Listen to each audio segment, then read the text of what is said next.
Vamos orar, meus para nós darmos início. Deus Santo e Bendito, nós te glorificamos. Obrigado, Senhor, porque nesta manhã nós podemos separar esse tempo para estarmos aqui, à tua disposição, à disposição do nosso Mestre, daquele que nos ensina a viver, daquele que nos ensina como te agradar. Senhor, eu peço que o teu Espírito Santo venha sobre nós nesta manhã, que o Senhor fale conosco, que o Senhor nos ajude a compreender a tua palavra, Deus, e que o Senhor nos dê coragem para aplicarmos a tua palavra aos nossos corações, às nossas vidas. Fica conosco, Senhor, é o que eu te peço, em nome de Jesus. Amém. Bom, irmãos, então na semana passada nós fizemos uma pequena introdução, primeiro domingo, dentro do Antigo Testamento, sobre o relacionamento conjugal. E aí colocamos a questão da criação do homem, da necessidade que Deus viu que esse homem tivesse alguém do seu lado, a razão da existência da mulher que foi criada por causa do homem, as determinações de Deus pós-queda.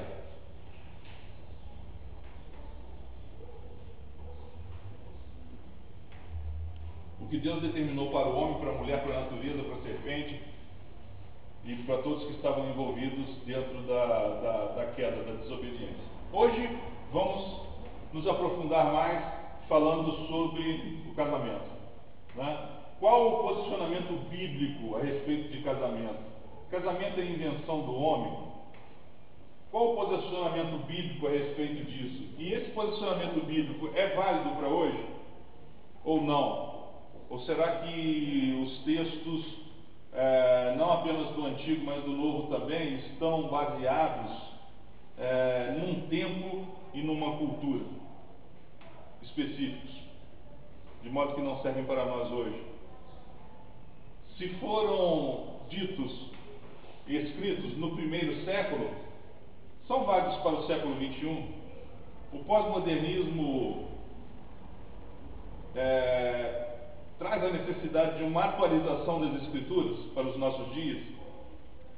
Vamos falar sobre tudo isso. Quem trouxe Bíblia hoje vai usá-la bastante. Temos bastante textos para ler. Vocês vão verificar que alguns textos tratam não apenas o mesmo tema, mas falam a mesma coisa.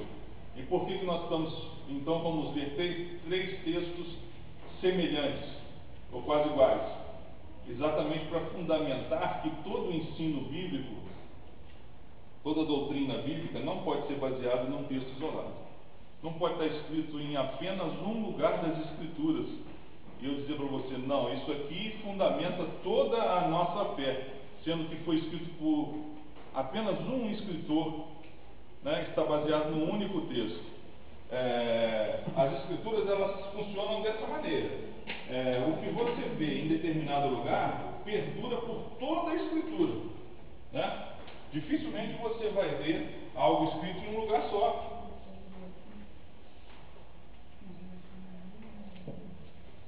Então, a respeito do casamento,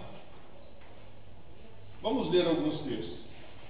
Eu estou falando de Novo Testamento, coloquei aqui um texto do Antigo, Esse texto do Antigo fundamenta todos os outros do Novo. Vamos ler primeiro Marcos 10, 7.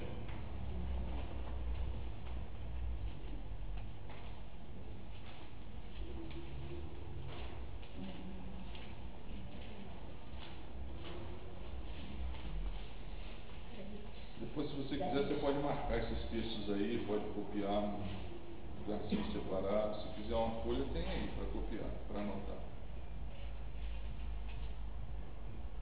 Marcos 10, 7.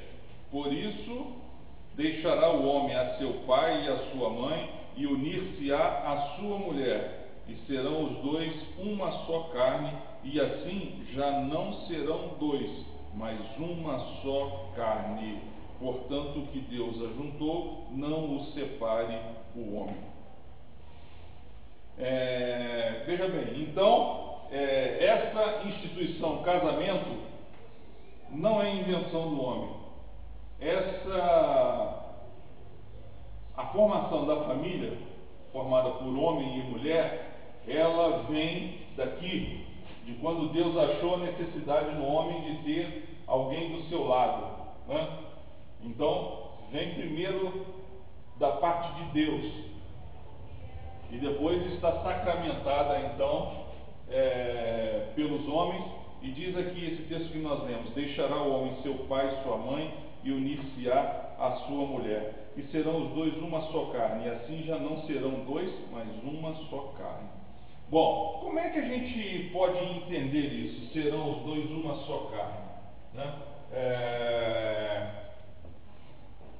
Como é que você pega duas pessoas que foram criadas de maneira diferente, que têm personalidades diferentes, que têm costumes diferentes, que geralmente são opostas, né? Porque é verdadeira a afirmação de que os opostos se atraem. Dificilmente duas pessoas iguais se casam, se interessam uma pela outra. Geralmente são pessoas opostas, uma extrovertida, uma introvertida, né? Geralmente são pessoas opostas. Por quê? Por que disso? Exatamente porque uma completa a outra. Porque Deus diz: falta alguma coisa no homem, eu tenho que criar alguém que complete. Não posso criar alguém igual. E aqui também dá uma ampla visão sobre o homossexualismo. Por que Deus não cria outro homem para ficar com esse homem aqui do lado dele ajudando? Né? Porque outro homem não completa esse homem. Só por isso. Outro homem é igual a esse homem, não completa esse homem. Tem que criar alguém que complete esse homem. Alguém com características totalmente diferentes desse homem aqui. Não pode ter características iguais, né? E aí o homossexualismo feminino, então, mais sem explicação ainda, né? Porque se foi primeiro criado o homem e depois eu crio um outro ser em razão desse, né? Então por que duas mulheres? Sendo que essa mulher aqui foi criada por causa desse homem. Não há nenhuma razão e nem lógica para isso, né? Então, essa mulher tem que ter características que esse homem não tem. Ela tem que ser um ser diferente desse, para completá-lo, tá? Então, aí chegamos nesse mistério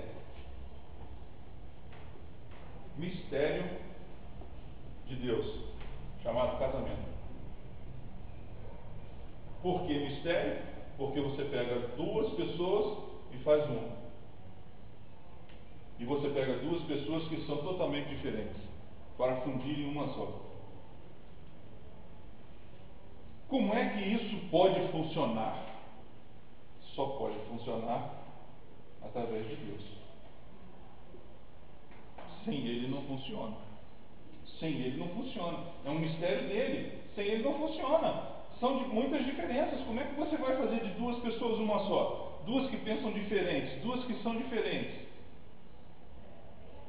Com todas essas diferenças que eu falei, de classe social, de cultura, de conhecimento, de formação, de personalidade, né?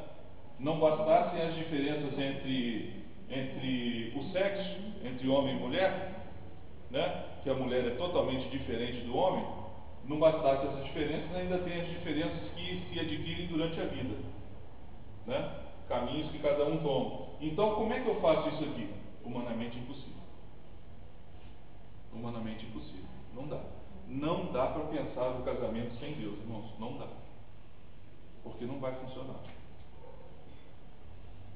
Aí, se pensarmos o casamento sem Deus, nós temos que partir para extremos. Como é que funcionam duas pessoas que vão compartilhar uma vida? Melhor que cada uma tenha uma. Melhor que cada uma tome conta da sua. Tá? Pensando no casamento sem Deus. Melhor que cada um tome conta da sua. Né? Você tem o seu trabalho, você tem o seu dinheiro, você tem a sua vida. Eu não me meto com nada seu. E você também não se mete com nada meu. Tá? Eu tenho meu trabalho, tenho a minha vida. E a gente então compartilha algumas coisas, né? Eu tenho aqui uma pessoa, eu tenho aqui outra pessoa. Dividem o tempo, né, pastor? Isso. Aqui, ó. Olha o ponto de interseção. Nós vamos compartilhar só isso aqui. Tá? Isso aqui Isso aqui é a minha vida, você não tem nada com isso. E isso aqui é a minha vida, você não tem nada com isso. Os filhos vão estar onde? Vão estar aqui. Em algo que nós compartilhamos. Assim é a vida, assim é o casamento sem Deus. Vai funcionar desse jeito aqui. E aí você vai ter até extremos de que não vão compartilhar nem o mesmo teto. Um vai morar numa casa, outro vai morar em outro. A gente se encontra quando a gente quiser. Tá? Quando a gente quiser se divertir, a gente se encontra.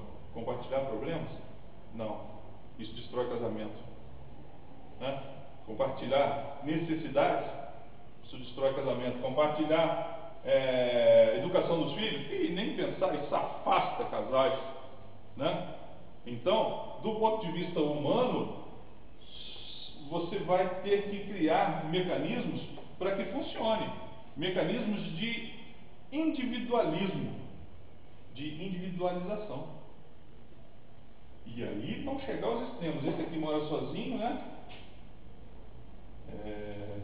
Homem, mulher.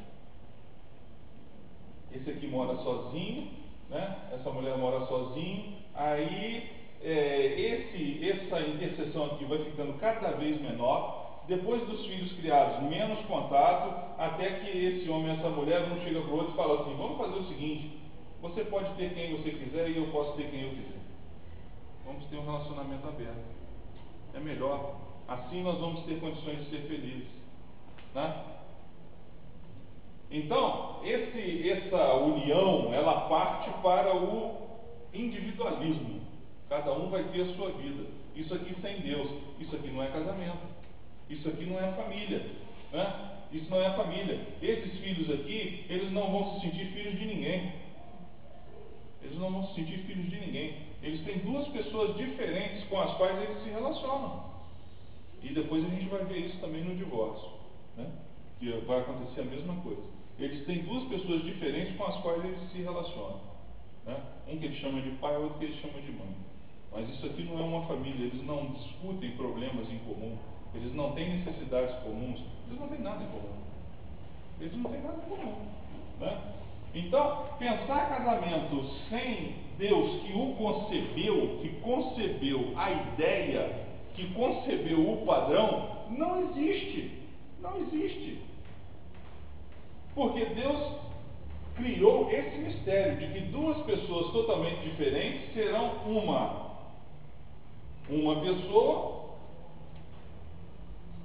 pessoa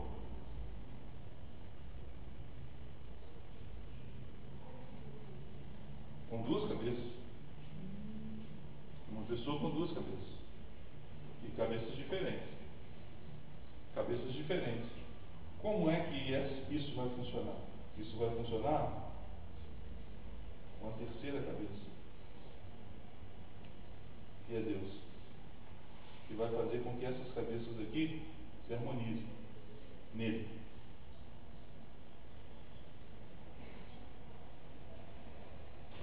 O que é isso? Isso é um mistério. Isso é um mistério. Né? Como é que a gente explica como é que isso aqui funciona? Né? Fica complicado, né, de entender humanamente. Então, só pode funcionar de acordo com aquele que idealizou, porque família, a gente já viu isso aí escrito em muitos lugares, né? Família é um projeto de Deus. Projeto de Deus, ele que projetou, só ele que sabe como é que funciona. Né? E nós teimamos, às vezes, em querer fazer funcionar do nosso jeito. Né?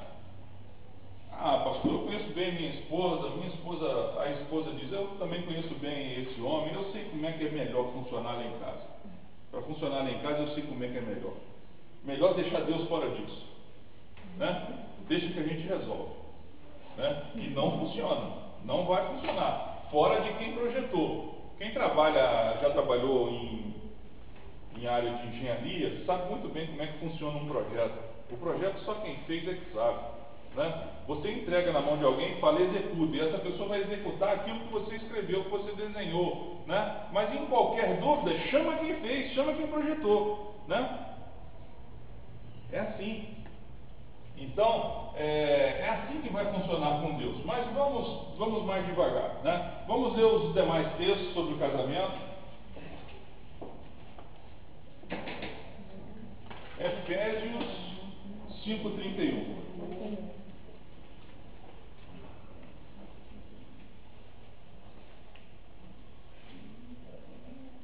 Quando alguém quiser interromper, é só levantar a mão, tá?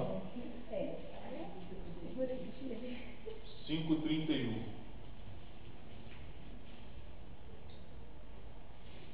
Por isso deixará o homem seu pai e sua mãe e se unirá à sua mulher, e serão dois numa carne.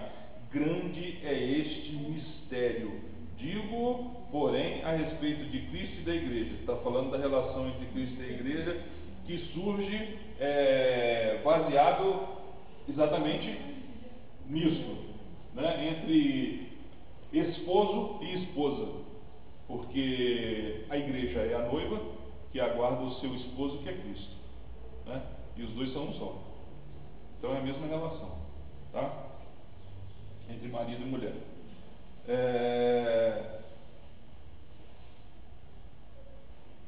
E aí, Efésios, vamos ler o último versículo, diz: assim também vós, cada um em particular, ame a sua própria mulher como a si mesmo, e a mulher reverencie o marido.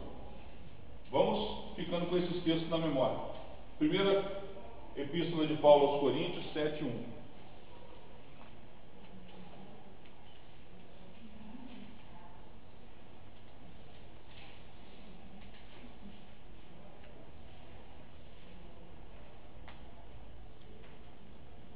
Coríntios 7:1. Ora, quanto às coisas que me escreveste, bom seria que o homem não tocasse em mulher, mas por causa da prostituição, cada um tenha a sua própria mulher, e cada um tenha o seu próprio marido. O marido pague à mulher a devida benevolência, e da mesma sorte a mulher ao marido. A mulher não tem poder sobre o seu próprio corpo, mas tem-no o marido. Viu como são duas cabeças com um corpo só? A mulher não tem poder sobre o seu próprio corpo, mas tem o marido. E também, da mesma maneira, o marido não tem poder sobre o seu próprio corpo, mas tem a mulher.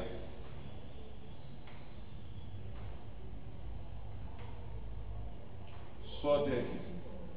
O restante ele vai falar sobre relacionamento sexual. Só até aqui. Bom, da onde parte, então, esses textos que nós lemos? Deixará o homem seu pai e sua mãe. Quem está instituindo isso, né? Nós estamos no Novo Testamento. Então isso é coisa dos discípulos que já eram casados, depois que conhecem o Evangelho, querem agora sacramentar isso, colocando Deus nessa relação. Vamos ver o texto de Gênesis 2:24.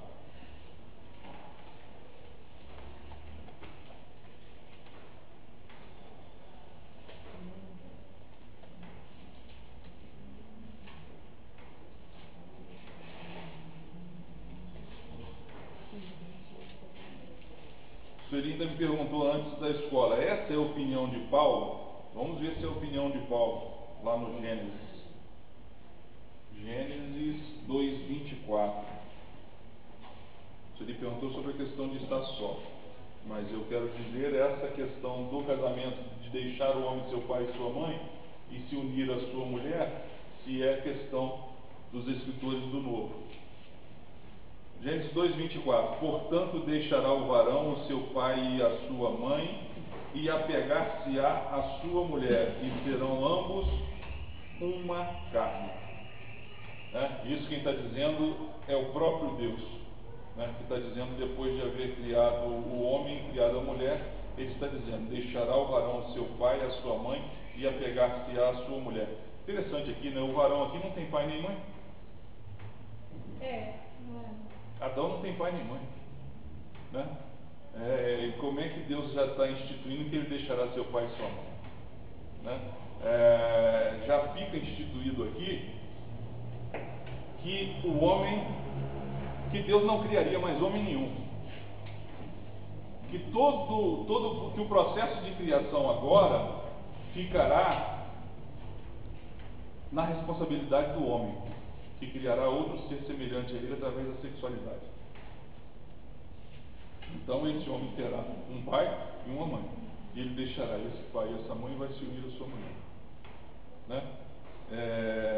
Então aqui já faz parte da antevisão de Deus, né? Que já está antevendo que todo homem terá um progenitor, terá pai, terá mãe, e deixará esse pai e a sua mãe, que serão muito importantes na sua vida, para se unir a uma mulher, né? Então nós vemos que essa questão não vem do Novo Testamento, não vem da visão pessoal dos discípulos, até porque Paulo tem uma visão pessoal diferente. Acabamos de ler aqui na primeira epístola de Paulo aos Coríntios que ele diz: para mim era melhor que o homem fosse só, né? Na minha opinião era melhor ficar sozinho, e ele vai explicar depois por quê. Mas se o homem não tem condições de ficar sozinho, e Deus verificou que não tinha desde o início, então é melhor que esse homem se case, porque senão ele se dará a outro relacionamento que foge do padrão de Deus. Se esse homem não tem condições de ficar sozinho, procure o padrão que Deus criou para viver, tá? Então é isso que Paulo está dizendo. Então a gente vê que isso não parte do Novo Testamento, não parte de uma ideia já bem mais moderna, né, no primeiro século, mas parte daqui, parte daqui, da essência da criação. Esse homem que foi criado não tinha nem pai nem mãe ainda, e Deus já tinha dito: vai deixar o seu pai e a sua mãe para se unir a uma outra pessoa que não tem parte com ele, não tem vínculo sanguíneo com ele. Mas é muito interessante analisarmos uma coisa. Olha como é que esse mistério é profundo, irmãos. É muito importante analisarmos uma coisa. A mãe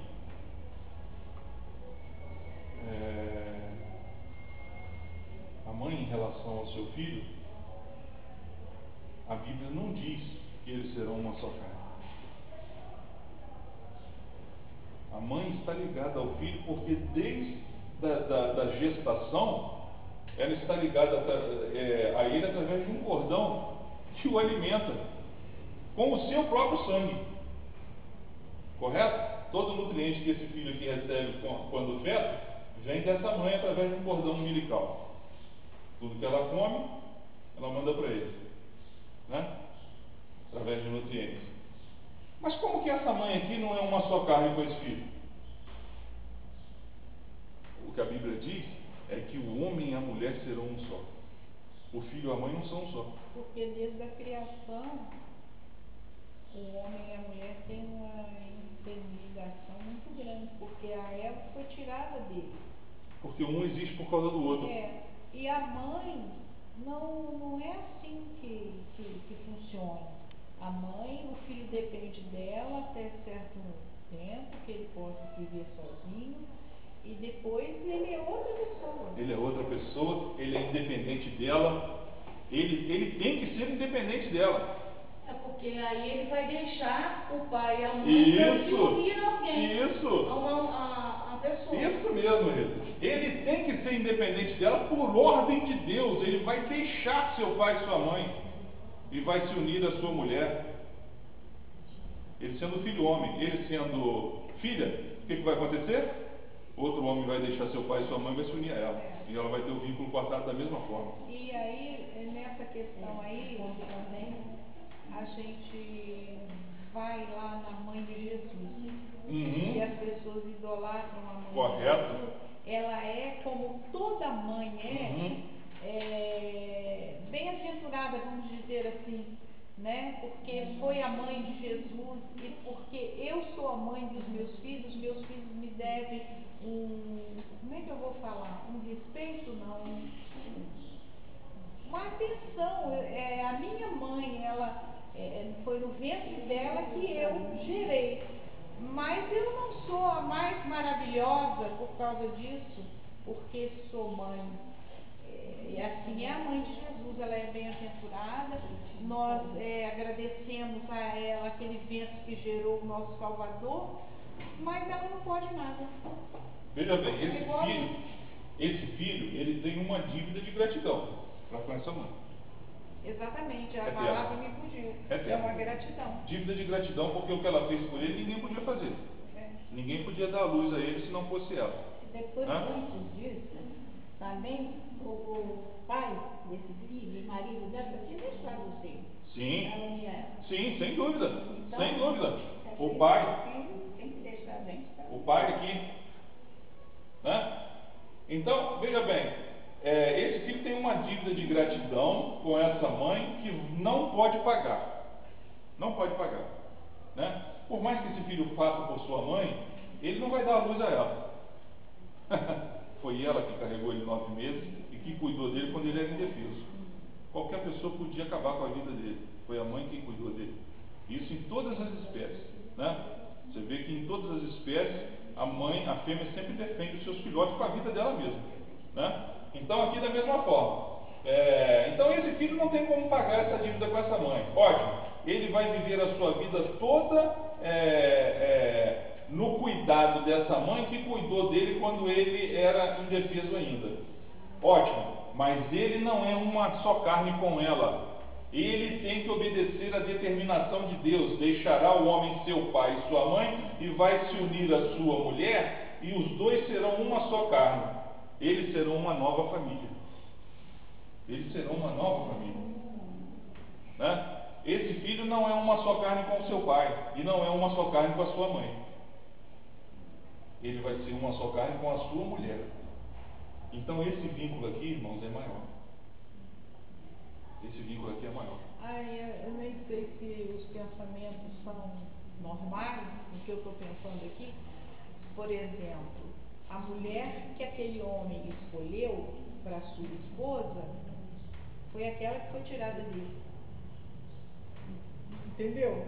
Como se ele fosse o Adão e aquela Eva. Sim. Então aquela que ele Aquela escolheu foi foi tirada dele. Foi. Correto. A gente tem um costume no mundo de dizer assim: filho é para sempre, marido não. Né? Filho é para sempre, mulher não. Mulher hoje eu estou com uma, amanhã eu posso estar com outra. Agora os filhos não tem jeito, sempre vão ser meus, pro resto da vida. Isso não é verdade dentro do padrão de Deus. O marido também. O marido e a esposa também são para sempre. Pode escolher errado, hein? Porque eles são uma só carne. E aí a gente vai ver aqui, ó. Cadê? Da duração da dissolução, tá? Vamos ler esses textos aqui que vão falar sobre isso depois. Mas antes ainda tem muita coisa, tá? Então, esse vínculo aqui, irmãos, que vai ser criado entre marido e mulher, ele é superior ao vínculo entre filho e mãe. São amores diferentes, mas o vínculo de ser uma só carne só existe entre marido e mulher. Não existe entre marido e filho, entre pai e filho, entre mãe e filho. Só entre marido e mulher. Só os dois que serão uma só carne, né? Porque daqui Deus de Adão, Deus não tirou filho nenhum, né? Deus tirou algum filho de Adão? Não, tirou a mulher. Os dois é que são uma só carne. É claro que o filho nasce do fruto, né? É fruto da união dos dois, né? E aí vão dar agora sequência à multiplicação da espécie através da sexualidade. E nós sabemos que através da sexualidade o filho tem parte genética dos dois, né? Mas uma coisa por exemplo, um casamento, ele não subsiste sem o marido ou sem a mulher. Mas ele subsiste em filhos. Sim, sim. Né? É o vínculo de Porque Deus. o vínculo é deles dois. É o vínculo que Deus criou. Justamente. Né? Correto. Boa observação. Então, irmãos, vamos falar sobre o início do casamento. Né? Do período de experiência, namoro. Dentro de namoro, vamos falar da concepção moderna, né, de namoro, como sendo o período de experiência. A Shirley falou assim: quando escolhe errado? É exatamente nesse período que nós fazemos a escolha. É exatamente esse período que temos. Por isso que ninguém pode casar sem ter um período de namoro. Você não pode conhecer a pessoa pela internet e casar com ela, né? E hoje isso está ficando real, comum, né? Você conhece uma pessoa pela internet e um mês depois você está morando junto. Né? Você não conhece, você não sabe quem é. E tudo que acontece no namoro, por exemplo, coisas que você não agrada na pessoa, não pensa que com o casamento aquilo vai desaparecer, não. A tendência é aquilo aumentar. Então, você no período de namoro, isso aumentando, coloca aquilo bem grande. Eu vou suportar isso? Se você achar que suporta aquilo, então fica com aquela pessoa. Você vê que não suporta, é a hora de desmanchar, falar, não dá para nós, porque isso ou por aquilo. Essa é a fase do namoro. Mas a tendência é que eles pensam que com o casamento aquilo tudo vai sumir, ou melhorar, ou ficar maravilhoso depois do casamento. E não é assim. O casamento não. O namoro é um período de experiência, irmãos, importantíssimo, aonde você vai ver se essa pessoa serve para ser carne da sua carne, se serve para ser uma só carne com você. Então, esse período aqui, irmãos, ele é um período variado, tá? Em que eu posso levar um ano para descobrir tudo que eu preciso. Eu posso levar 5 anos, 10 anos. Sei. Essa questão aqui. Não, essa questão aqui. Aí agora só uma. Oi? Essa questão aqui. Essa questão aqui, irmãos, não está ligada em descobrir se a pessoa é a pessoa certa ou não. Essa questão aqui está ligada em planejamento, né? Eu quero me formar, eu quero fazer isso, eu quero comprar casa antes, né? Essa questão aqui do tempo, tá? Agora, a questão do tempo mínimo não. A questão do tempo mínimo está ligada em saber quem é a pessoa e se ela serve para caminhar comigo para o resto da minha vida, enquanto eu viver. Eu namorei um amigo só um ano, me casei. Tá? É uma decisão difícil. Olha, depois da decisão de ser temente ao Senhor, de andar com Ele, é a mais importante. É a mais importante da vida. Né? É a mais importante da vida, é superior à decisão de ser mãe. Tá? Porque ser mãe, até hoje a gente vê que não precisa nem marido. Né? A mulher diz assim, não, eu vou ser mãe, eu quero ser mãe. Né? Ela faz uma inseminação artificial, não quer nem conhecer quem é o pai, e ela é mãe. Né? Essa decisão, depois da decisão de andar com Deus, de ser temente ao Senhor, é a decisão mais importante que se vai tomar na vida. Mas a produção independente é com a vontade de Deus. A mulher decidir ser mãe e no banco e não ter marido, Deus não. Era isso que a Júlia estava me perguntando. Ela falou, mas isso é pecado? Ela não se casou e ela quer ser mãe. Mas nós acabamos de ler a determinação de Deus, deixará o homem seu pai e sua mãe, e vai se unir à sua mulher.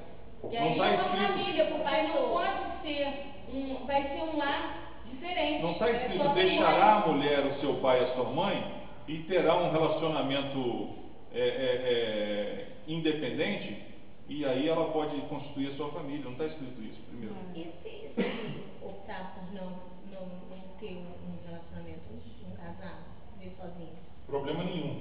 Nós lemos aqui em 1 Coríntios, né? Paulo falando, olha, a minha opinião pessoal é que o homem não deveria ter mulher, né?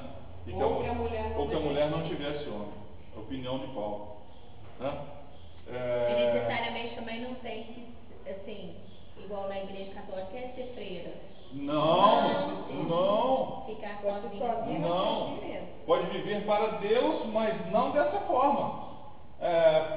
Por que a igreja católica determina isso? Porque essa mulher vai ter que viver agora enclausurada, porque ela não tem condições de viver sem o homem que Deus criou para ela. Aí eu pego essa mulher, como é que essa mulher vai viver sem homem? Então, se cuidasse dessa mulher, é isso? Como é que essa mulher vai viver sem homem? Pega ela e coloca na clausura. Faz ela fazer um juramento, né? De que ela nunca terá mais um relacionamento, porque agora ela casou com Jesus. Né? Por isso ela é freira. Mas existe pessoas que não querem ser freira, mas que não querem ser casadas e vivem para Cristo. Correto, então, mas a Igreja Católica criou essa condição para obrigar essa mulher a não ter um relacionamento. Que é, de uma certa forma, para obedecer o que está escrito, né? Uma vez que você lá saiu de um relacionamento, que fique só, então. Obedecer o que está escrito, mas Deus não quer essa obediência de modo que você esteja sendo obrigado Então, eles a ela. forçam esse cumprimento. Eles forçam né? esse Dessa cumprimento. maneira. É. Né? Que Deus não... Como eles pegam essa palavra aqui isolada de Paulo e dizem que o padre não pode casar. Porque Paulo falou que era bom que o homem estivesse só. Né? Só que vocês viram quantos textos nós lemos dizendo deixará o homem seu pai e sua mãe? Vários. Vocês viram quantos textos nós lemos falando que era bom que o homem vivesse só? Só um. E é uma opinião pessoal de Paulo. E eu não posso basear o ensino bíblico através de um único texto. Porque senão depois como é que ia ficar o crescendo e explicar? Parece ter mais capaz de ser mesmo Eu creio até que essa foi a opção de Paulo. Sim. Né? Então, você tem direito a esta opção. Eu falei a isso no viver início, só. né, que Paulo não era casado. É. Né? Então essa foi a opção dele. Mas ele deixa bem claro que isto não é dado a todos. Né? Jesus, quando vai ser questionado sobre o divórcio, ele fala a mesma coisa. Ele fala a mesma coisa. Quando ele explica acerca do divórcio, e ele diz: esse homem está vinculado a essa mulher enquanto os dois viverem. Enquanto um dos dois viver. Aí os judeus falam assim: opa, peraí, mas que palavra é essa do Senhor? Ele falou: então é melhor que o homem nunca tenha mulher. Porque já que eu vou estar vinculado a uma pessoa para o resto da minha vida, é melhor não me meter nisso. Porque e se eu errar na opção? Né? Os judeus falam. Aí Jesus diz assim: essa palavra, que o homem viva só, não é para todos. Existem aqueles que são capazes, existem aqueles que não são. Então aquele que acha melhor viver só, que viva só. Aquele que não consegue, que case. Tá? Isso Jesus vai dizer, não é Paulo dizendo. Jesus está muito antes de Paulo. Tá? Então, tem pessoas que chegam a uma conclusão que é bem melhor viver sem casar. você será capaz de ser fiel a Deus assim? Se você é capaz, fique só. Não tem problema nenhum. Se você não é capaz, não suporta, você precisa de alguém, então case-se. Né? Existem realmente as duas opções. Existem as duas opções. Agora, aí dentro daquilo que a Júlia estava perguntando, falou assim, mas a mulher tem esse direito de querer ser mãe? Fora do casamento não. Fora do casamento não. Biblicamente não. Fora do casamento não. Os filhos são a coroa do casamento. Bom, voltando para cá. Vocês repararam que eu não coloquei falando de casamento aqui? Está faltando o que aqui?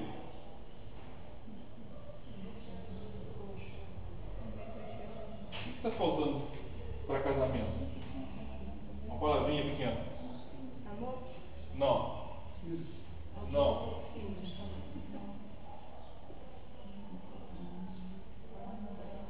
Não tem aqui em lugar nenhum.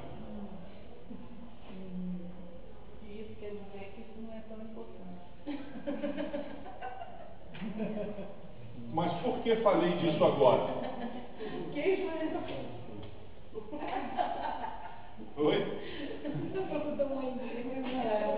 Por que falei disso agora? Se eu não coloquei aqui, por que falei disso agora? Porque sexo é a coroa do casamento. Porém, não está inserido dentro do período de experiência que é o namoro. Não Se está. bem que agora, na atualidade, houve a inversão de valores. Começa-se pelo sexo. Sim. Para depois Sim. ver se as outras Se vai dar coisas certo. agrada. Para depois ver se Agora vai dar certo. inverteu. Né? Então, eu não coloquei aqui exatamente porque não faz parte do período de namoro, desse período de experiência. Esse período de experiência é para você ver se essa pessoa se ajusta a você, para vocês caminharem juntos para o resto da vida de vocês. Eu Tá? acho que pode namorar muito tempo. No caso. O jovem cristão. a jovem cristã. Correto? Mas hoje as moças, né, os rapazes, eles falam assim, não, tem que saber se eu vou combinar primeiro sexualmente, depois eu vejo ela. Porque se tudo combinar e depois eu casar e o sexo for ruim, aí já era, já casei e tem que largar. Mas o sexo não foi posto por Deus como um elo de combinação entre os dois. Mas hoje em dia é assim, né? Só Não se foi vê posto. falar isso. Não foi posto. O sexo é um presente de Deus para aquele que submeteu a sua lei, deixar seu pai e sua mãe e unir-se a sua mulher. Então Deus presenteou com o sexo esse casal, que vai ter a sua união selada através do sexo, porque através da sexualidade eles poderão criar outras pessoas semelhantes a eles, e a imagem e semelhança de Deus. O sexo tem essa importância aqui, irmãos. O sexo tem essa importância. Só através dele o homem é capaz de criar um ser à imagem e semelhança de Deus. Deus transferiu isso para o homem. Ao invés de Deus ficar criando bonequinhos, Deus transferiu isso para o homem. Você vai criar agora. Isso faz parte da semelhança que o homem tem com Deus. O homem é criador também, porque é capaz de criar um ser semelhante a ele próprio e semelhante a Deus. E eu acredito que através do sexo, pastor Samuel, fica bem firmado a unidade.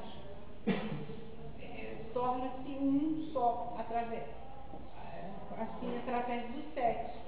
Porque eu não sei se está escrito na Bíblia, eu ouço as pessoas falarem, mas isso eu não sei se está escrito. Que quem deita com um endemoniado, fica endemoniado. Porque quem se deita com alguém que está em adultério, também adultera. Supondo que eu seja solteiro, se eu tiver um relacionamento com uma mulher que é casada ou divorciada, eu estou em adultério também. E se for os dois solteiros? Se for os dois solteiros, estão em fornicação. Estão em fornicação. Então, nesse caso aí, do pedido de namoro sem sexo, é porque se tiver um namoro com sexo, está se prostituindo. Se tiver namoro com sexo, ambos estão em fornicação, eles estão em pecado. Porque vamos supor, ele namora durante um tempo, aí está tendo um relacionamento sexual, aí depois separa. Separou e acontece a mesma coisa, namora o outro. E de certa forma está se prostituindo. Sim. O sexo, irmãos, ele tem importância, sim. Deus não o criou por acaso. É através dele que Deus deu poder ao homem de criação, de criar outro ser semelhante a Deus. Mas o sexo, ele, apesar de ser prazeroso, não foi criado apenas para dar prazer. Ele foi criado para que o homem pudesse procriar. Ele foi criado para que o homem pudesse criar outro ser semelhante a Deus. Tá? Então, ele não é apenas para satisfazer homens e mulheres. E hoje houve essa inversão, em que sexo não é para procriar, até porque ninguém está interessado nisso, em procriar. Estão interessados em quê? Em ter prazer. Estão muito mais interessados em ter prazer do que procriar. Procriar é um acidente de quem estava fazendo sexo hoje em dia. Se tornou um acidente. Até na vida dos casais. Nós não casamos, nós não queríamos filho não, mas aconteceu. Foi um acidente. Nós nem queríamos agora, queríamos fazer depois de 5 anos de casado, mas aconteceu agora. Então a procriação virou um acidente, porque o sexo é prazer em primeiro lugar. Só que ele não está nesse período, não está colocado por Deus nesse período. Está colocado por Deus através do vínculo do casamento, que o Cláudio está falando. Não é lícito para Deus que um homem pratique sexo com alguém que ele não estará ligado, com alguém que ele não tem aliança. Ele não pretende, no caso, exatamente. Ele está namorando, sabe, já na mentalidade dele, sabe que não vai dar certo, não vai ficar, que não combina, briga muito, mas o sexo é bom, então fica. Sexo é para quem se propôs a ser um só, uma só carne. Sexo é para esse tipo de pessoa, né? Para aquele que fez uma aliança. Sexo não é para quem não tem aliança, né? E namoro não é aliança. Namoro não é aliança, por isso que namoro a gente desfaz. Não há aliança, tá? Então namoro pode ser desfeito, sem problema nenhum. Casamento não. Casamento é uma aliança de carne. O maior queria falar. Nessa questão, vendo pelo lado da fé, eu creio que um Deus tão perfeito, que prepara a pessoa perfeita, que criou a mulher, a Eva, né, perfeita para Adão, essa parte vai ficar, como é que eu posso explicar? A desejar, entendeu? Ela é perfeita em tudo, mas a parte sexual não é perfeita, não é aquilo que eu queria. Eu não creio assim. Eu creio que se o meu relacionamento, o meu casamento foram baseados na fé, eu criei em Jesus, que eu pedi isso a Ele e Ele preparou, eu creio que isso vai ser perfeito em todas as outras áreas. Uhum.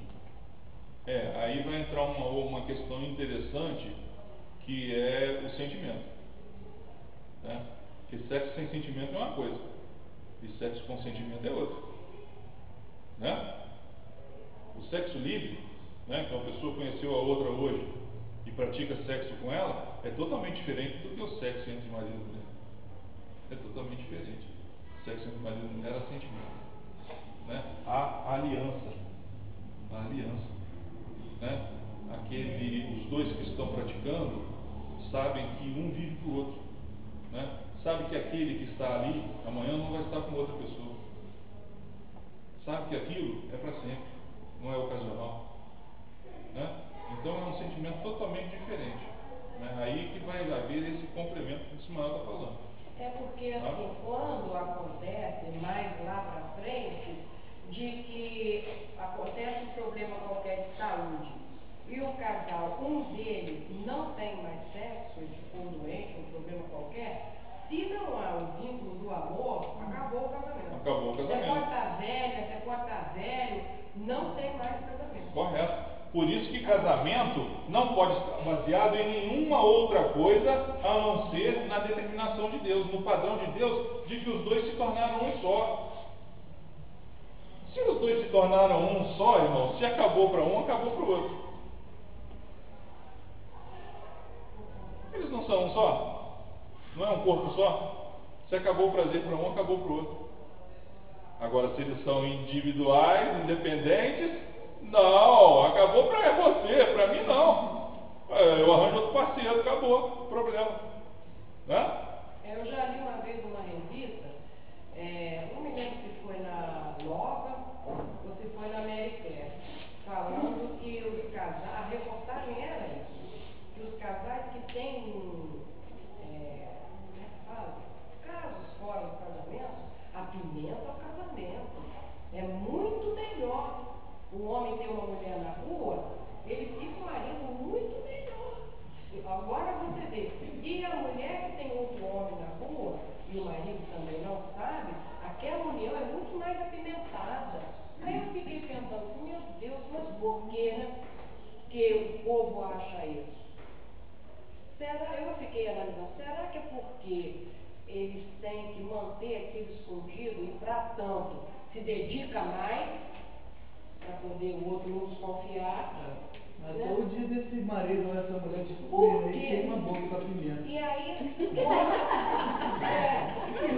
corre isso, aí todo mundo lê, está na revista, está nas clínicas, em todo lugar, todo mundo lê. Aí a pessoa que não sabe, que às vezes nem nunca teve, conta aquilo como uma verdade. É mesmo, Vou acho que experimentar, por causa disso. Vou experimentar. Sem dúvida. Como é que o mundo Uma já mentira do do diabo. maligno fica rodando. Uma mentira do diabo, realmente. Uma grande mentira. O casamento acabou. Já havia acabado. Já havia acabado. É aquilo que nós falamos no início. Né? Quando chega a traição, quando chega a achar que outra pessoa pode substituir a que você tem, é porque o relacionamento já era. Já acabou, né? Já acabou. E aí você diz, não, acabou porque eu me apaixonei. Mentira. Acabou muito antes. Vai verificar onde que acabou. Você apaixonou porque já tinha acabado. Vai verificar onde que acabou muito antes. Né? Eu, pela minha idade que eu tenho, eu tive várias pessoas que o marido, ela nunca estava disposta. Era dor de cabeça, era uma coisa, porque ela queria encontrar com outro que ela gostava. Isso foi várias. Eu me entreguei uma cidade tão pequena. Quer dizer, é uma grande mentira isso, sabe? É mentira. Só funciona. Mas, e nesse caso, a pessoa fazendo uma coisa dessa, não é melhor que a pessoa se separe? Do que ficar enganando? Ficar enganando? Não. Mas vários, quando chega à conclusão de que aquela verdade, separa. Não tem condição de viver. Não é não, Cláudio. Não é melhor que se separe, não. Ele tem que recuperar. Mas aí, pastor, tem que ter o perdão. Mas aí tem que ter o perdão. Houve a traição, né? Houve a traição. Quebrou o vínculo, né? Aí esse aqui, né, o A está desrespeitando o B, porque ele já tem outra pessoa, né? O que é melhor? É melhor que a gente desfaça a união? Que Deus disse, o que Deus uniu não separe o homem. É melhor que a gente faça isso? Não. É melhor que a gente coloque Deus nessa história. Porque Deus selará o novo vínculo.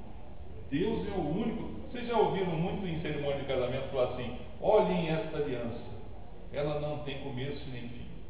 Já ouviram isso? Sempre falam. Ela não tem começo nem fim, ela não tem emendas. Né? Ela não tem emendas. Mas essa é uma emenda.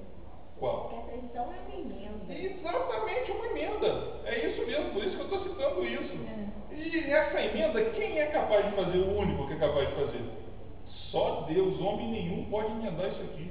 E aí é uma transformação de coração para você perdoar isso. Corretíssimo, corretíssimo. Não adianta a mulher falar, eu vou emendar isso. Não vai. Não adianta o homem falar, vou emendar isso. Não vai. Só Deus pode emendar essa quebradura. Tirar toda a dor de antes para poder dar um coração novo, né? Só Deus é capaz de tirar desrespeito, de tirar rancor, de tirar mágoa e colocar amor. É o único que é capaz. No caso dos pais da minha nora, que se separaram e foi cada um para o seu lado, ela convertida e ele não, ele era pagodeiro, bebia, pintava os 7, se separaram. Aí um dia ela já estava até indo para Angola, porque ela ia ser missionária lá, deixou a Carla com a mãe dela. Ele apareceu e disse que tinha se convertido e que queria voltar para ela. Eles estavam divorciados já. E se casaram pela segunda vez. E eles se casaram e são felizes, e os dois servem ao Senhor, tiveram outra filhinha. O que mudou aí? O que mudou na relação dos dois? Deus entrou. Era a única coisa que não tinha antes. Era a única coisa que não tinha antes. É o dado novo, é Deus que entrou nessa situação. Não adianta, só um exemplo aqui, né? Desse exemplo, baseado nesse exemplo que estamos dando. Não adianta essa mulher chamar esse homem e dizer assim, vamos discutir a relação. O que está faltando?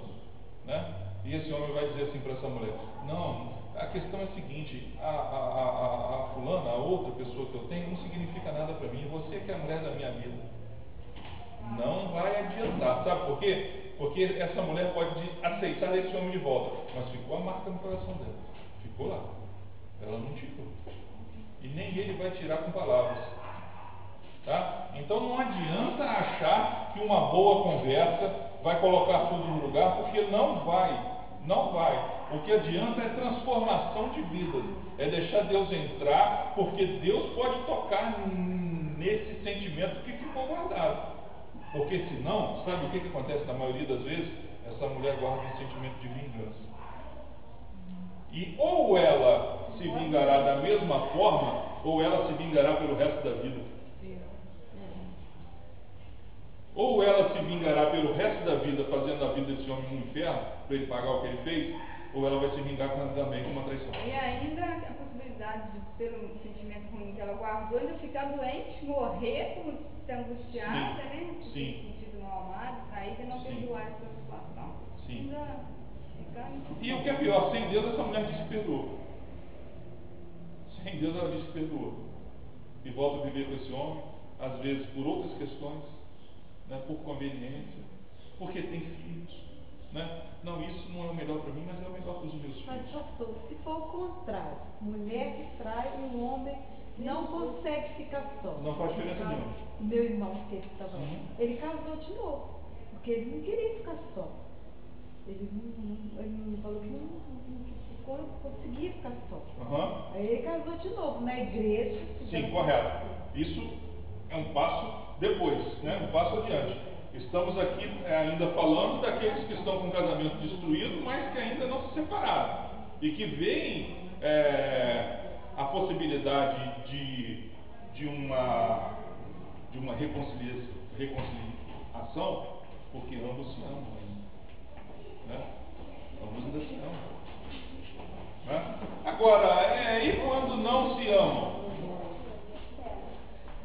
E quando não se amam? Né?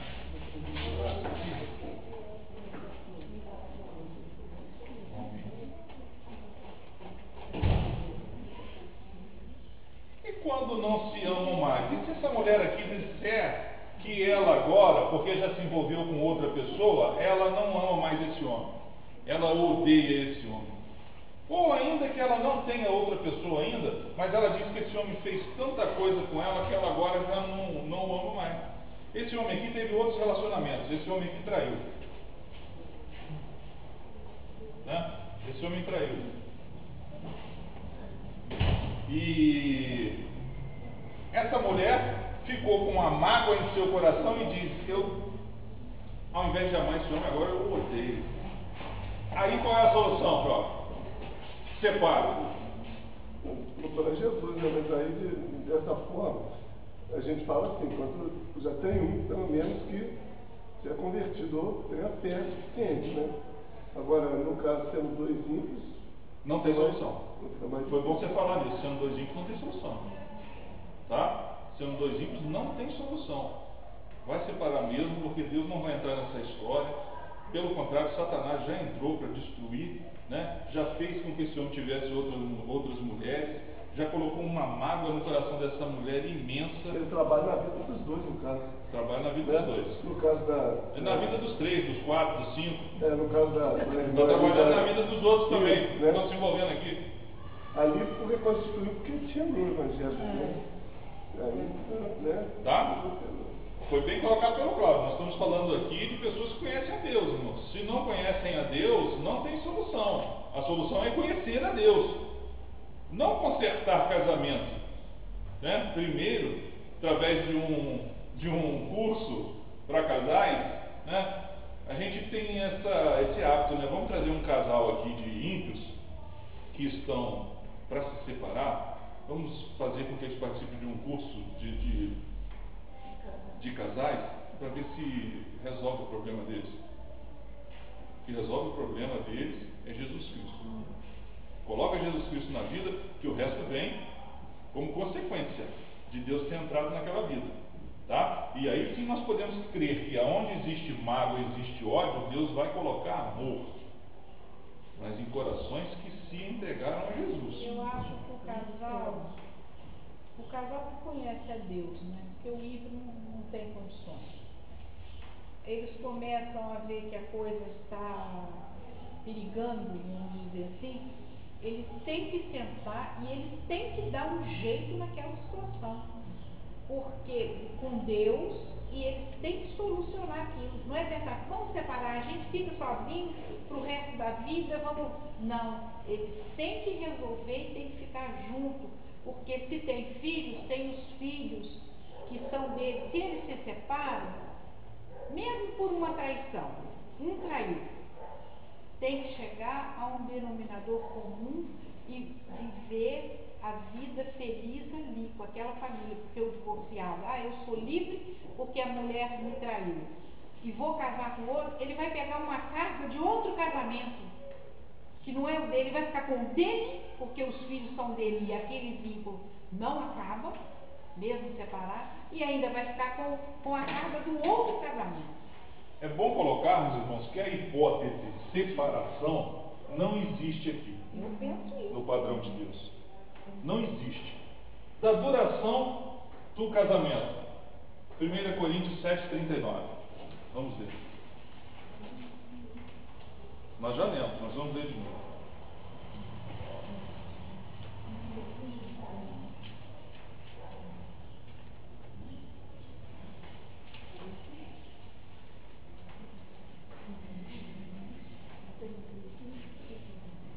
Pode ver. A mulher casada está ligada pela lei todo o tempo em que o seu marido vive. Mas, se falecer o seu marido, fica livre para casar com quem quiser, contanto que seja no Senhor. Ó, que coisa interessante aqui no finalzinho, hein? Contanto que seja no Senhor. Olha aqui, do julgo desigual. Não.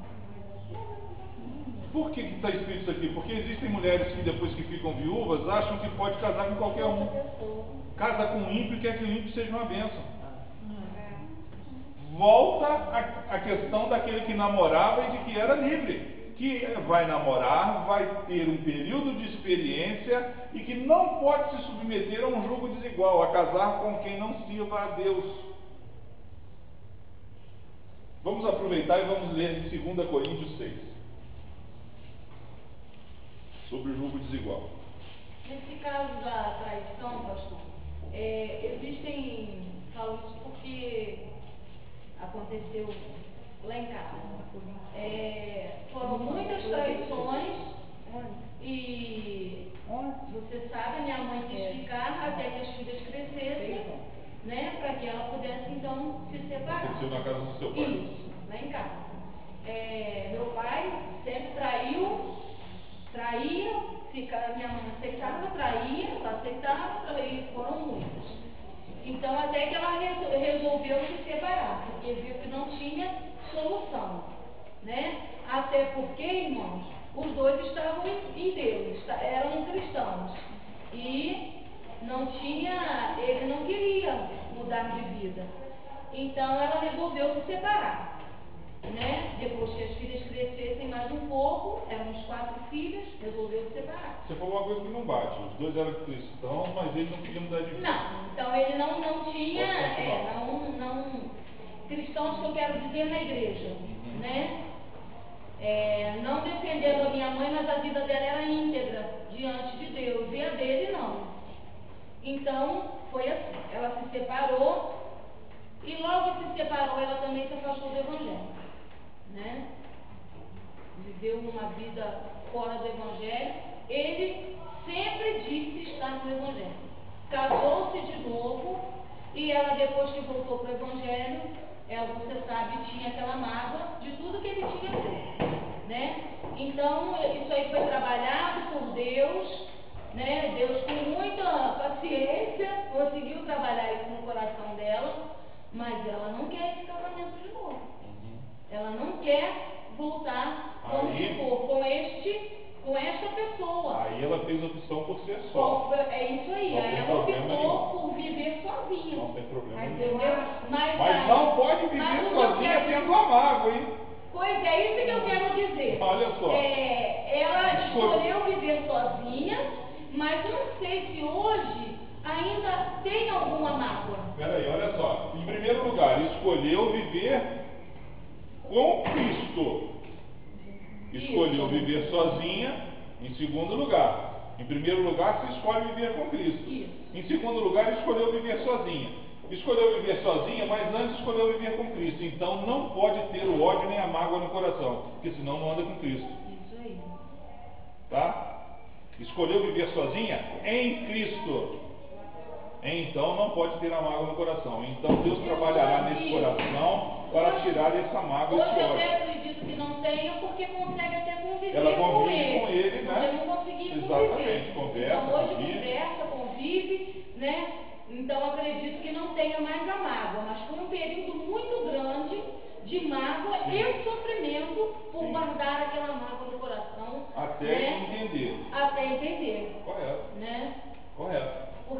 também viveu como eu estou dizendo, durante aquele período, vivia uma vida íntegra com Deus. E quando se separou, também se perdeu, porque abandonou o Evangelho. Né? E foi viver uma vida. Mas como isso é simples sem de o se analisar? Evangelho. Por que vivia com Cristo, depois que se separou, não é mais capaz de viver com Cristo? Porque colocou ódio no coração, colocou aquela mágoa no lugar do Espírito Santo. Aquela mágoa, aquele ódio do marido a separou de Cristo. Isso está muito ligado, irmãos. Está muito ligado a questão do casamento com a questão de andar com Deus. Porque você estava falando de aliança, e a gente, você sabe que a gente até brinca às vezes com ela, que ela ainda vai casar com ele de novo. Mas, porque há essa aliança, irmãos, ela não acaba. O que eu quero dizer é isso, porque meu pai e minha mãe, meu pai morou na casa de cima, minha mãe morou na casa de baixo. Meu pai se casou de novo. E você sabe que há essa aliança. Porque quando ele fica doente, se não tiver ninguém para cuidar dele, ela cuida dele. Entendeu? Então, e quando ela ficou doente, você sabe, ele também, ele se preocupa com ela, ele vai e pergunta como é que está a sua mãe. Ele ajudou quando ela precisou de ajuda. Então, há essa aliança, não tem como acabar essa aliança. Falando em aliança, nós fazemos duas alianças, né, irmãos, na nossa vida. Primeiro, uma aliança com Deus, né? E segundo, uma aliança no nosso casamento. São duas alianças, né? Essa segunda aqui é mantida pela primeira. Essa segunda é mantida pela primeira, né? Nós só somos capazes de ser honestos, fiéis à nossa esposa ou ao marido por causa da aliança que nós temos com Deus. Fizemos uma aliança com Ele primeiro. Essa aliança é que mantém a segunda. Por isso que a segunda não funciona sem a primeira. Por isso que quem não serve a Jesus Cristo não é capaz de ser fiel, não é capaz de ser honesto, né? Por isso que o casamento não funciona, porque essa segunda aliança está mantida pela primeira. Aquele que não é capaz de manter uma aliança com Deus não é capaz de manter casamento. Não é capaz, né? Por isso que todo marido trai. E todo marido ímpio, né? E atualmente quase toda mulher também. É mesmo. Né? Quase toda mulher também. Mas não é só isso não, mesmo dentro da igreja também. Mas da igreja. Até para Mas dentro da igreja nós temos ímpios. Dentro da igreja nós temos ímpios. Ímpio, né? Nós temos Sem ímpios. Jesus no coração, não é está dentro da igreja, né? Exatamente, dentro da igreja nós não, mas temos eu conheço pastor que prega, eu conheço pastor que pregava, falava que todo mundo enchia a E igreja. temos pastores ímpios também. Temos pastores ímpios também. Vocês não vivem de acordo com o padrão de Deus, irmãos? Isso pode que ser a pastor, pode ser gente bispo, precisa pode da ser pessoa papa. entender, né? Você não vive. Eis a diferença. Essa é a diferença. Até como no meu caso, até pra gente, quando éramos menores, era difícil de entender isso. Sim. Entendeu? Como que uma pessoa que está na igreja, é pastor, ele prega e vai errando, você não consegue entender. Até você ter maturidade espiritual para entender que aquela pessoa nunca conheceu a É Deus. verdade. Né? Você tem um pai que é crente e bebe, escondido da igreja. Porque na igreja ele é uma coisa, em casa ele é outra. Né? Aí, o que a gente está falando faz sentido. A criança, como é que vai entender isso? Né? Não, mas meu pai lá prega uma coisa, mas aqui na nossa casa é outra. Né? E afinal de contas, quem é crente? Né? E isso, é quem irmão, pertence à igreja? E isso, irmão, gera problemas nos filhos, porque todos fomos criados no Evangelho. Hoje, graças a Deus, todas voltaram para o Evangelho porque saíram, mas nem todas entenderam ainda essa situação, não tem essa maturidade para entender.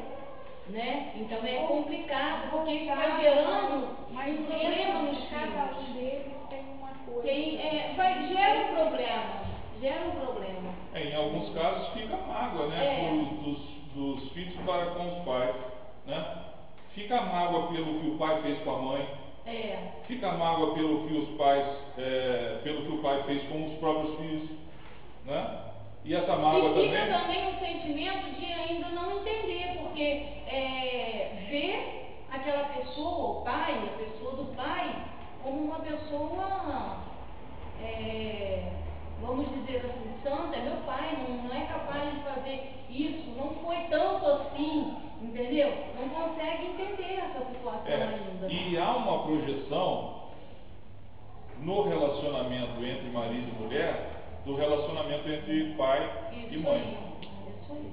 Há uma projeção. A gente viveu na igreja lá no Rio, que aconteceu o seguinte: tinha um irmão que era bem ligado ao pastor, estava bem encaminhado já para pregar, dava, relações. O que aconteceu? Tinha um irmão lá que ele estava tendo uns problemas com a esposa. E ele acabou ficando com a esposa do irmão da igreja. Aí aconteceu. Foi um clima chato. Aí eu não sei como foi resolvido, eu sei que ele saiu da igreja. Mudou de ministério. Não ficou na mesma igreja não. Ela também, porque os dois eram o seguinte, ele era até o líder da igreja. Aí disse que ele era muito ruim com ela, acho que ele brigava, batia, não sei.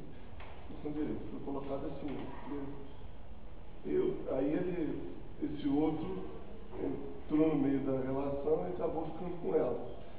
E os dois depois saíram da igreja. Eu continuo na igreja lá. E os dois saíram da igreja.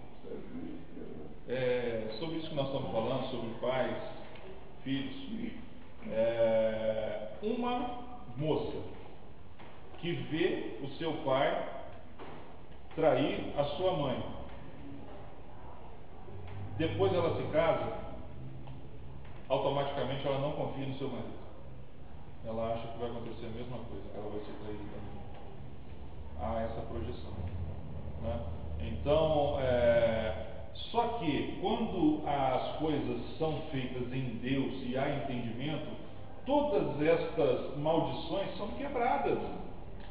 Tudo isso é quebrado. Voltando aqui a essa questão, Deus é o único que é capaz de refazer essa aliança, né? Como eu falei para vocês, não adianta querer bater um papo e resolver o problema. Não vai. Depois que quebrou, só Deus pode refazer. É Ele quem faz e só Ele refaz. Mas se a pessoa quiser também, um dos dois. Se as pessoas, um só, não adianta, né? As pessoas têm que, em primeiro lugar, terem colocado Deus em suas vidas, né? Para que Deus possa atuar e refazer essa aliança que foi Ele que fez, né? Quando há uma separação, fica mágoa em ambas as partes, né? Não é justo só dizer que ficou mágoa no coração da pessoa que foi traída, né? No coração da outra também vai ficar. Até porque o que traiu sempre acha que teve um motivo para trair. Né? No coração do outro também vai ficar, ainda que seja apenas pela dor de não ter dado certo. A culpa de ter feito. Tá? A culpa de não ter dado certo vai ficar no coração da outra que traiu. Né? Então é preciso que Deus haja no coração de ambas, retirando esses sentimentos que ficaram, para que haja plena confiança de novo. Para que haja plena confiança de novo. Isso é uma outra questão séria, né? Uma vez que essa mulher foi traída, como é que ela vai confiar nesse homem de novo, hein? Né? Como é que ela vai confiar nesse homem de novo? Esse homem aqui era um mentiroso, né? Tudo o que ele falava era mentira, né? Ele enganou essa mulher a vida toda e depois no final ela descobre que ele tinha outra família, né? Que ele tinha outros filhos. Como é que faz essa mulher confiar nesse homem de novo? Só. Não tem outra saída, irmãos. Não tem. Não há nada que possa convencer essa mulher que esse homem mudou. Só se esse homem nascer de novo. Só se esse homem se tornar uma nova criatura. Dia após dia, ele provar para essa mulher que ele não é mais o mesmo, que ele nasceu outra vez. Aí Deus entra e Deus refaz a aliança. E quando Deus refaz, irmãos, não fica sombra de dúvida. Essa mulher vai voltar a confiar nesse homem como ela confiava antes. Pastor, Fica sem emenda, a aliança fica lisinha de novo. e se a pessoa não trair, não haver traição, falar que não gostam do outro mais e querer separar, aí como que fica? Nós colocamos a traição aqui como sendo o mal maior que poderia acontecer, né? Nesse caso, quando um só enjoou do outro, né? Não gosto mais, né? Estou te avisando antes que aconteça coisa pior. Né? A mulher chamou e falou, ó, não gosto mais de você, estou te avisando antes que a gente passe a não se respeitar mais. É melhor a gente ficar por aqui, né? Do que você descobrir que eu tenho outro. Estou te avisando antes, né? Nesse caso, se Deus entra na situação, Deus coloca amor e essa mulher passa mais fome de novo. E não estou falando isso para vocês de coisa que eu nunca vi, não. Já vi acontecer. Já vi acontecer várias vezes. Já vi a mulher dizer que odiava o homem e depois voltar a amar. E dizer, não, eu amo esse homem, né? Então, não estou falando para você de conto de fada, não, de coisa que nunca vi acontecer, não. Já vi acontecer. Se você colocar Deus na situação, Deus sela de novo a aliança. Eu já vi, não vi uma vez só, não. Deus sela de novo a aliança. Isso não é impossível. Porque no mundo há uma máxima que diz que enquanto houver amor, há solução. Acabou o amor, acabou tudo. Isso não é verdade para Deus, porque Deus é amor. Ele é amor. Se tem alguém que entende amor, é Ele, porque Ele é amor, né? Então, quando nasce um sentimento de ódio, quem é que está por trás dele? Satanás. E quando nasce o amor, quem é que está por trás dele? É Deus. É Deus. Ninguém ama ninguém de graça, principalmente alguém que você nunca viu na sua vida. Você amar um filho é natural, saiu de você. Agora, se amar um estranho, E geralmente diferente da gente, que até tem um ditado também que diz o oposto que atrai. sim, você amar um estranho que é totalmente diferente de você, que você nunca viu, e você ama com um amor que você não sabe explicar. Por quê? Porque vocês dois são um só, né? Vocês agora são um só. Você ama com um amor que você não sabe explicar. Isso vem de onde? Isso vem de Deus, né? Então, se veio de Deus originalmente, se quebrar, quem conserta é Ele. Não tem outra saída, gente. Até, pastor Samuel, eu vou contar uma experiência de domingo passado. Eu em casa falei assim, meu Deus, eu tento que, com todo respeito, sem querer ser antiética, eu falei assim, meu Deus, hoje não é o pastor Samuel que vai pregar, se eu pudesse eu nem ia no culto hoje.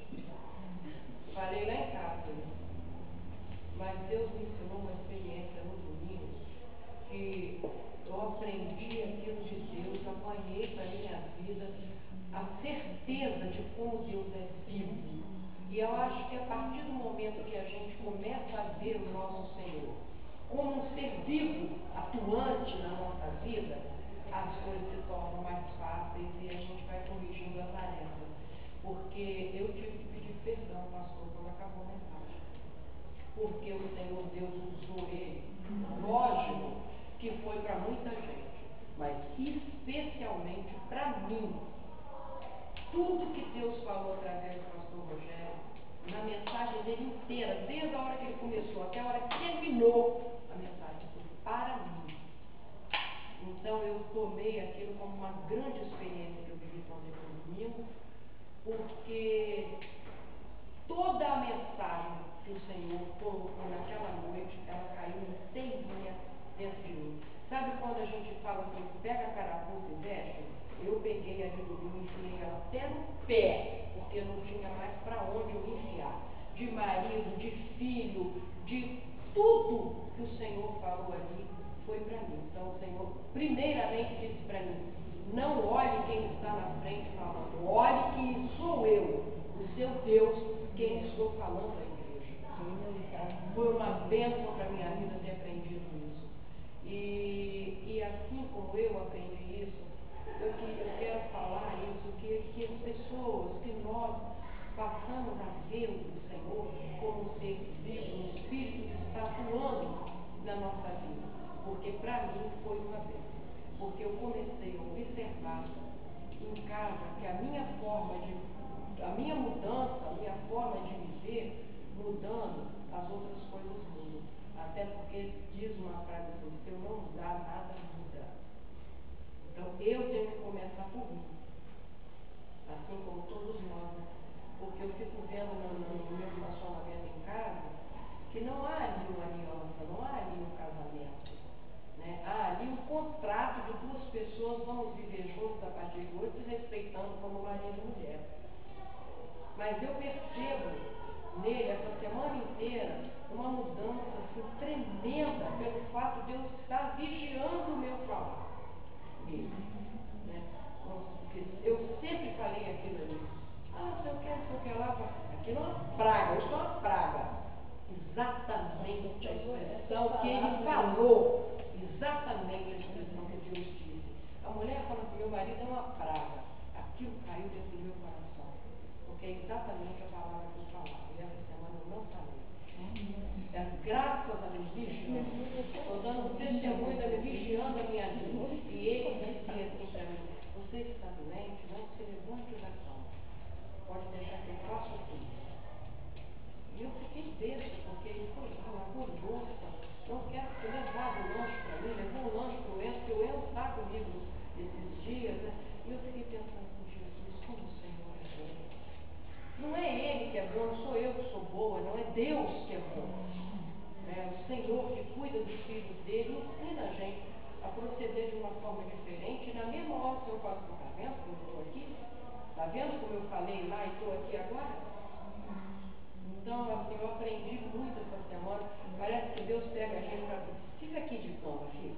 Vai procurar minha palavra para ler e olha em volta. Então, eu não podia estar andando para lá e para cá. Fiquei na cama só observando as coisas. E como Deus foi bom comigo essa semana. Eu quero deixar isso para os irmãos, como é que a gente botar na cabeça isso. O meu Deus vive, Ele atua na minha vida. Isso é a palavra-chave para que tudo dê certo. Irmãos, eu detesto pessoas que querem dizer para outras, isso principalmente pastores, que existe uma fórmula mágica, né? Então alguém me procura dizendo assim: ah, pastor, nós estamos com um problema sério no casamento, não dá mais, acabou. E eu digo para você: não, vem conversar comigo, porque eu vou te ensinar a fórmula do casamento feliz, né? Eu vou te ensinar como consertar o seu casamento, né? Eu detesto pessoas que trabalham com fórmulas, porque elas não existem, elas não funcionam, né? E isso é enganar pessoas, e eu não engano ninguém.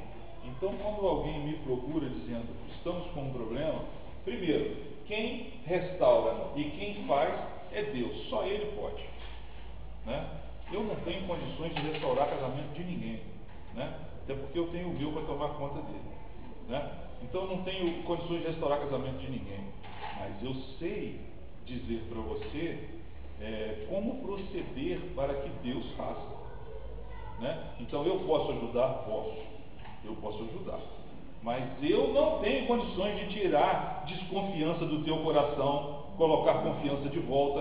Eu não tenho como tirar ódio, colocar amor de volta. Isso só Deus pode fazer, né? Agora eu tenho que dizer para você que existe sim um Deus que pode e que faz, porque eu já vi fazer. Ninguém me contou, ninguém me enganou, eu já vi vários casamentos destruídos que Deus refez, e essas pessoas vivem felizes hoje, né?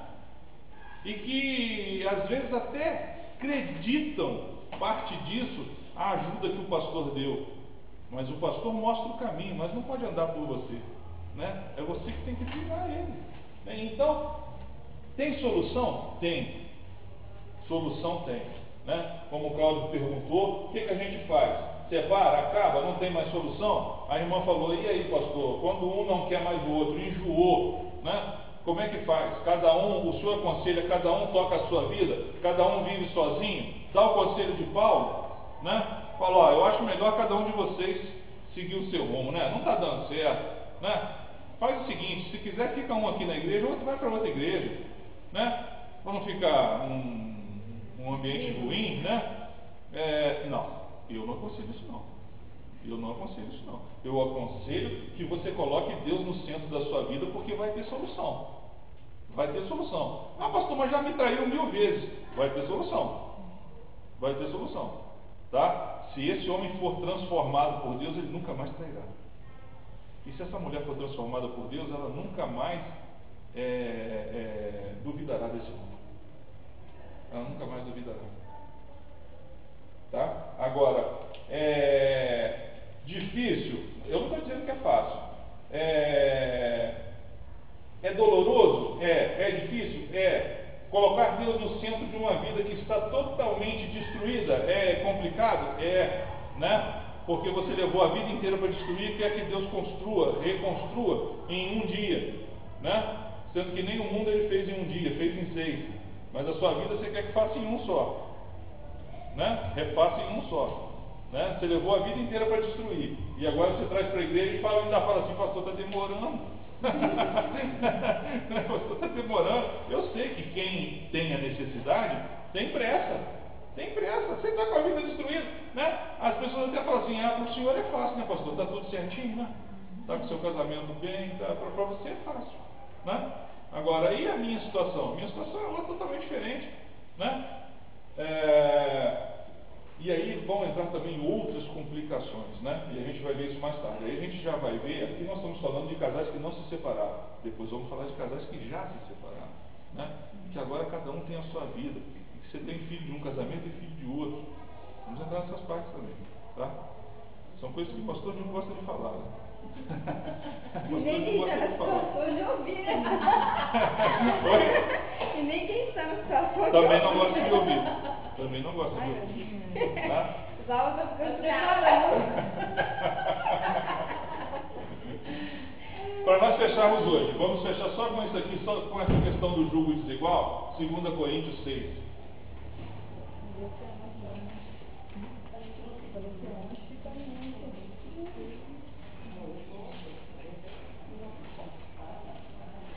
Segunda Coríntios 6, 11.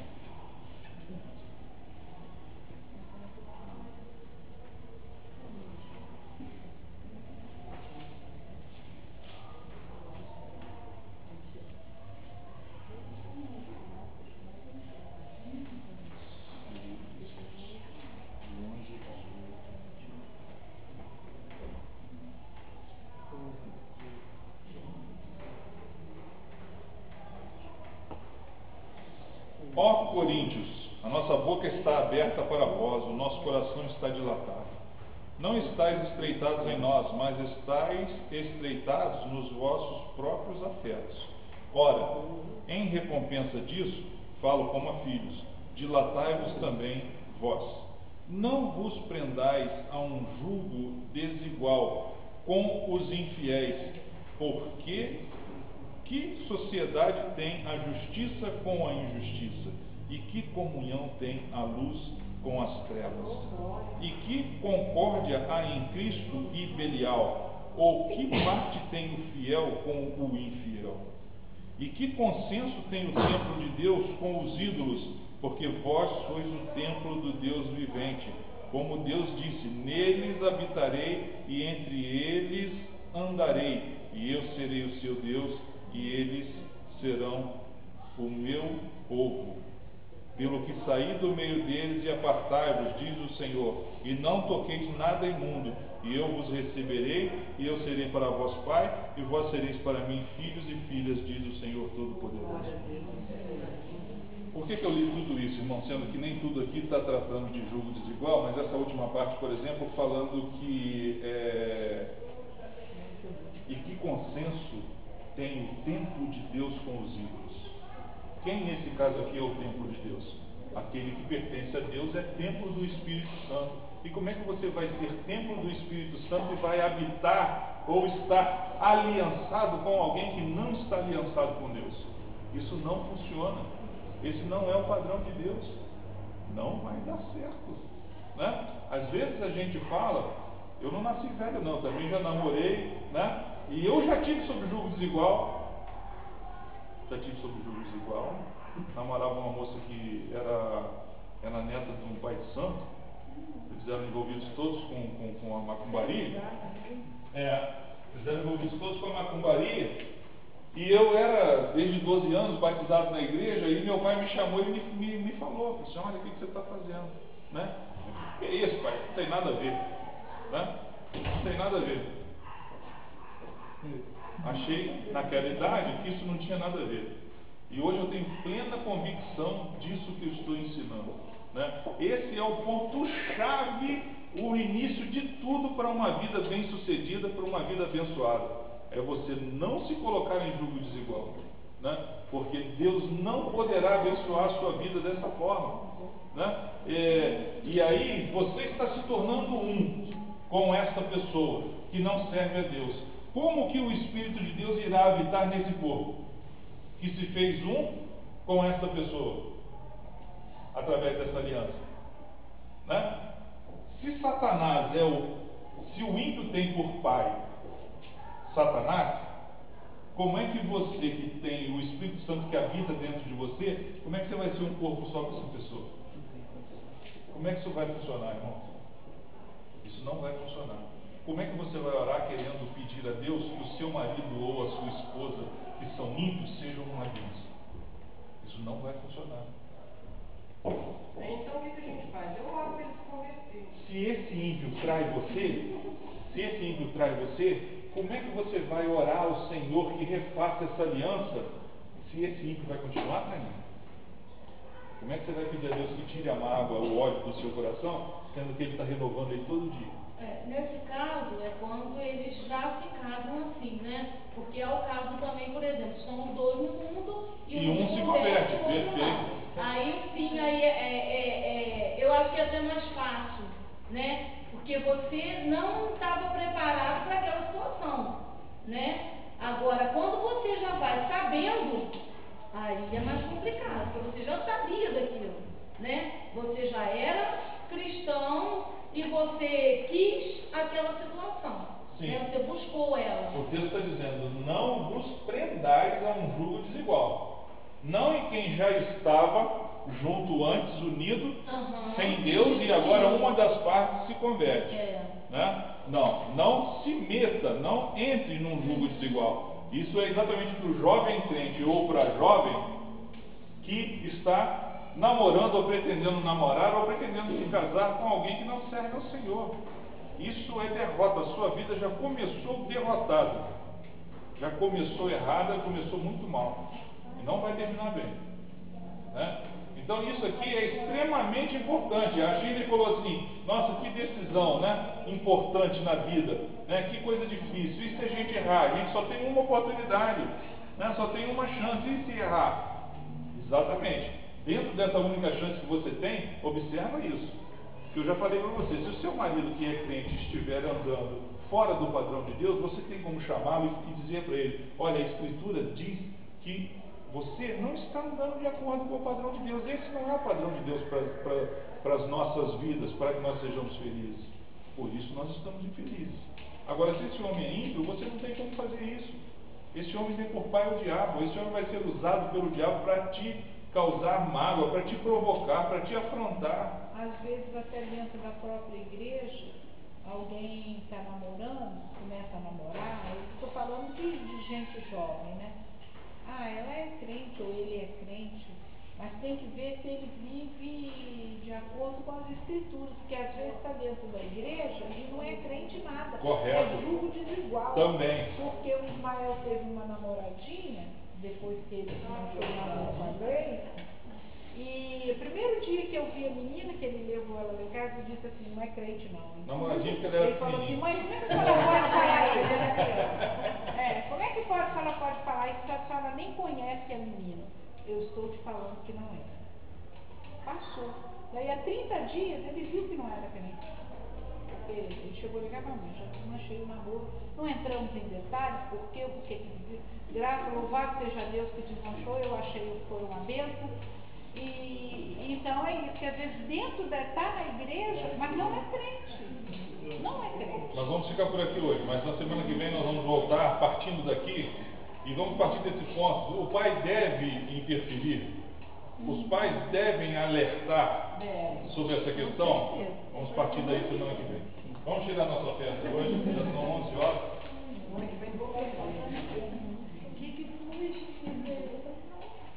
Tira, tá adorando. Tá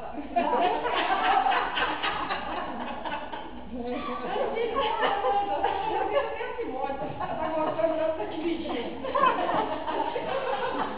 Eu vou praticando pra que você tá uma bênção.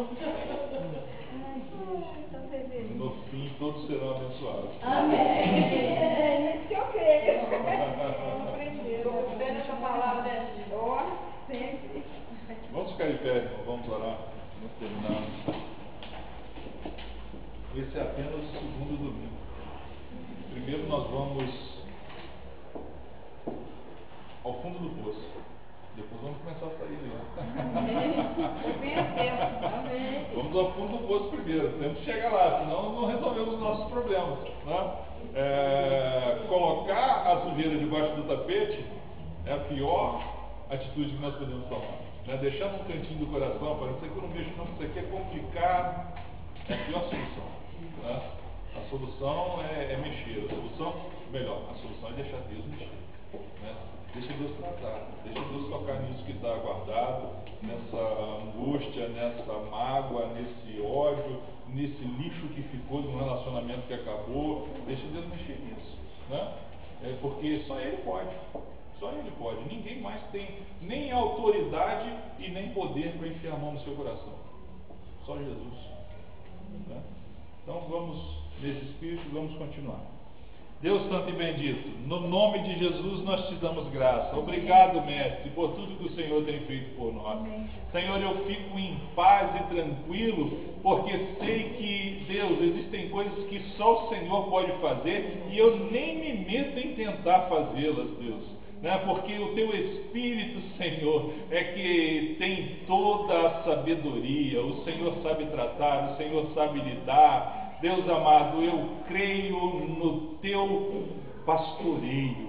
Eu creio que o Senhor é o nosso pastor e nada nos faltará, Senhor. Nada. Não nos faltará alegria, não nos faltará paz, não nos faltará tranquilidade e sabedoria para lidarmos com os nossos problemas. Nada nos faltará, Deus. O Senhor suprirá tudo em todos. E eu descanso no Senhor, porque eu creio que o Senhor é um Pai amoroso. Está escrito na tua palavra, Senhor, qual o pai que o filho pedindo pão lhe dará uma pedra?